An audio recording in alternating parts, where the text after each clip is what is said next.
deny as farmers, as agriculturists, that methane produced by cows contributes to global warming.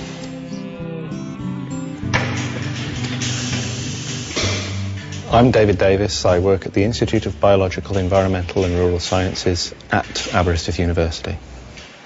Cows have a very complex digestive tract, more complex than humans. Within their stomach, they are able to digest plant fibre, and humans cannot.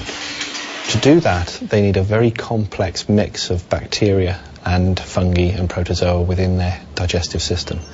Now, these microorganisms do not have access to oxygen, and the food that we eat as people gets converted into carbon dioxide and water. Because ruminants in the rumen don't have access to oxygen, they need to produce a different range of end products, and one of the key ones from the rumen is methane. When you compare with carbon dioxide, methane is 21 times more potent. The cow eats the feed in front of it, and it goes into its stomach, and as a result of that, the cow burps a lot. And this gas, which is produced when the animal burps, is one of the gases linked to warming and the greenhouse effect.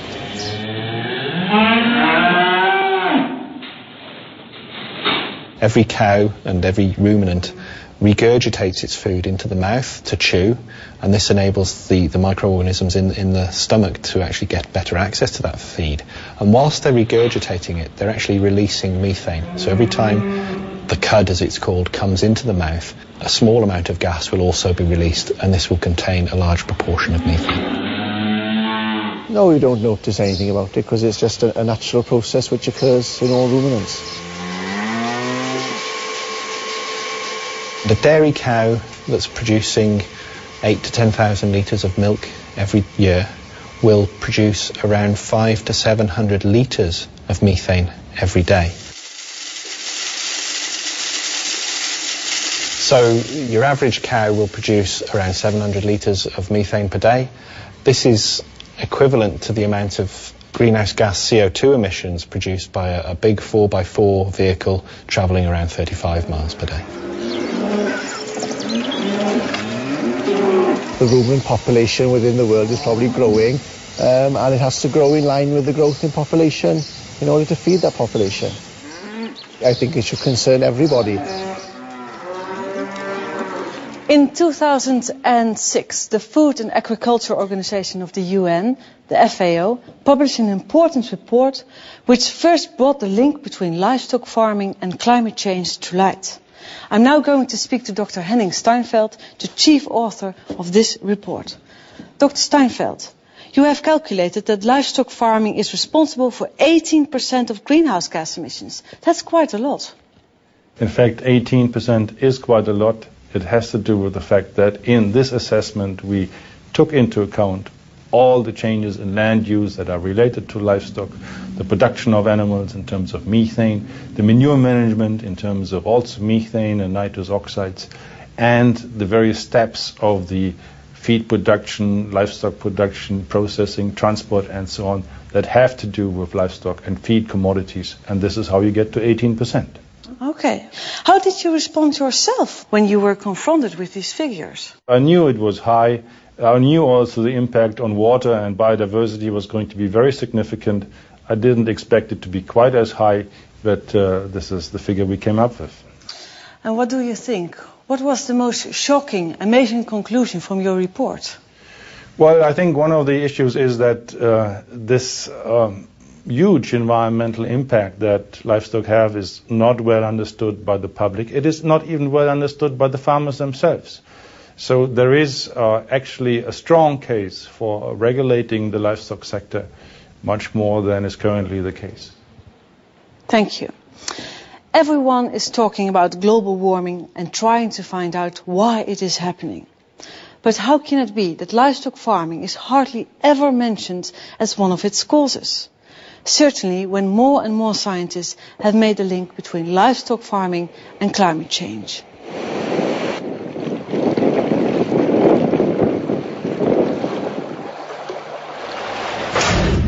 It's not generally known, but between 40 and 50% of all cereals are not eaten by humans, but by livestock. And for soy, that's about 75%. If you consider that it takes about 7 kilograms of grain, that's corn and soybeans, to just make 1 kilogram of beef, we're talking about hundreds and hundreds of hectares of soy being planted in former rainforest to provide meat. That's not a very efficient way of producing protein food.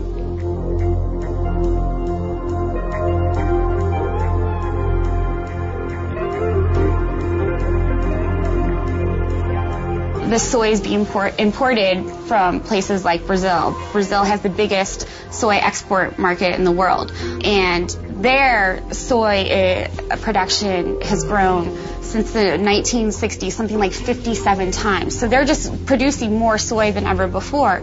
And most of that soy is being produced in very environmentally sensitive areas, including the Amazon rainforest and the Cerrado, which is a woodland savanna.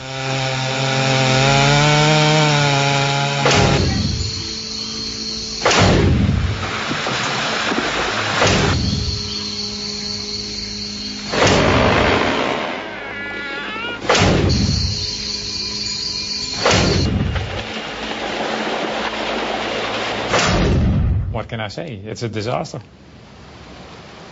The main drawback is losing biodiversity, but indirectly it's also influencing climate change. It's speeding up the climate change that's already occurring. Carbon sinks are places in the world like the rainforest or the Cerrado or some agricultural lands that soak up and sequester carbon. And when those are lost, we're losing a very important tool in the fight against global warming.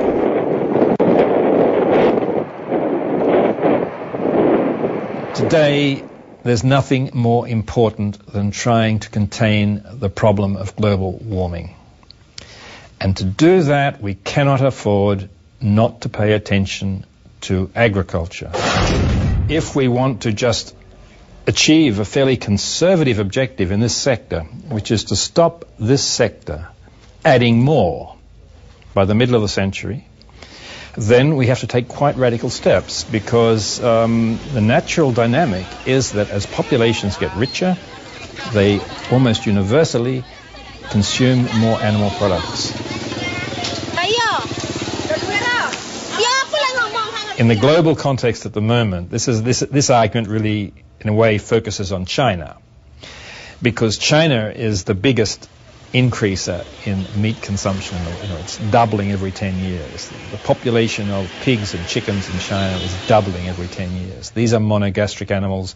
They don't create a greenhouse gas problem in terms of methane release, but they do create environmental problems because they have to be fed.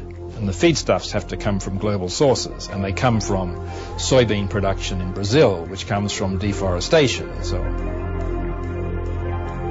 If the rich countries keep on consuming at their high level, and countries like China come up to our high level, then the situation will be much worse, and that will make it very much more difficult to achieve global warming targets overall. So it's rather strange that most governments only focus on quick fixes, like taxes on gas guzzlers. Certainly when you realize that research shows that in a year, a cow in the Netherlands will produce just as many greenhouse gas emissions as a car that drives 70,000 kilometers. 70,000 kilometers. This means driving around the globe more than 1.5 times. In a medium-sized car, I should add. The image we get to see of global warming is always so one-sided. We only get to see factory chimneys and traffic jams. Where are the public information campaigns about the relationship between carbon emissions and eating meat? I certainly haven't seen them yet in the Netherlands, despite the fact that we slaughter 500 million animals here each year. Animals, however, discover exactly what factory farming is very early on in their lives. Piglets, for example, are castrated without anesthetic.